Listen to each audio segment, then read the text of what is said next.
perspective, though, you actually spent time with Diddy. When you used to go to New York, you would spend time with him, and he would spend time with you. When he would come, you guys would go hang out together with obviously other peers. Did you notice anything around Diddy where you said, this is a little bit, obviously there's a woman, you're having a good time, you're partying, you're doing your thing, but did you ever see anything where it was out of line, where you said, I think this guy likes men, or I think he likes certain things that's a little weird?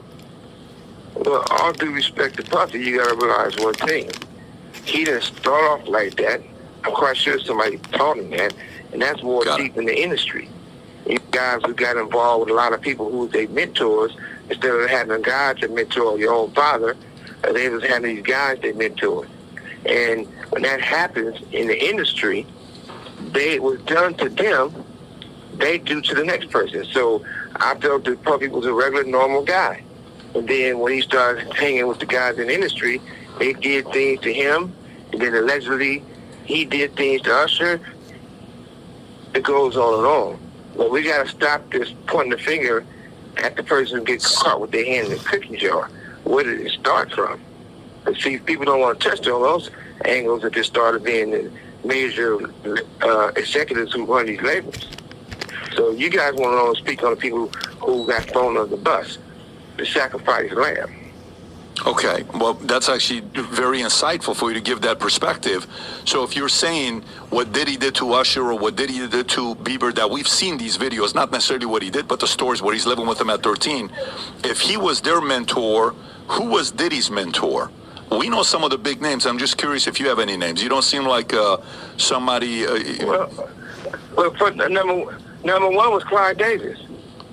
And you got to understand one thing. If Death Row, when I started Death Row, you got to remember one thing. I didn't have no co-founder, nobody else. So I started that company on my own and grabbed Dr. Dre. At the end of the day, it was like this. When you have, say Universal is one big company. Doug Morris is the man at the time. Jimmy Iovine's in. If Doug Morris give Puffy a deal worth a whole lot of money and the album didn't recoup, in other words, basically like flop didn't recoup, they're not going to give you no new money if they don't recoup the old money. But Puffy was able to go to the same umbrella and go to Jimmy and get just much, even bigger check that Doug gave him, even though it have not recouped. Only certain people can get these type of favors. Now, in my situation, I didn't do anything to lose my company. I didn't do anything illegal to get my company taken away from me. They was able to commit fraud for my company, but it ends up to the hands of people who want to buy my company for $500 million, $700 million. I kept saying no, and then turn around, they can get block everybody and end up getting it for what, 20 or 30 million, which is crazy.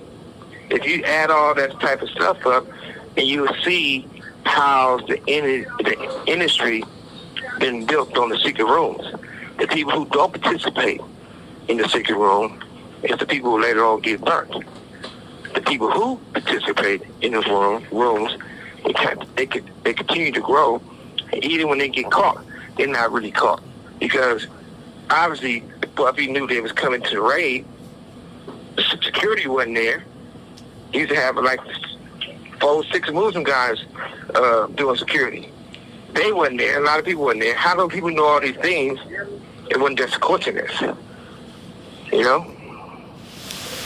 So it's easy to point the finger, but let's look at the whole thing and talk about somewhere you're going to educate everybody to help everybody. We were talking about Clive Davis and some of these music executives that taught maybe somebody like a Diddy and others. Is Diddy at a level of being untouchable where he's protected, or is Diddy a target that they'll eventually put all the blame on him and make sure they get away with it free? Grab these skinny jeans for only $2.39.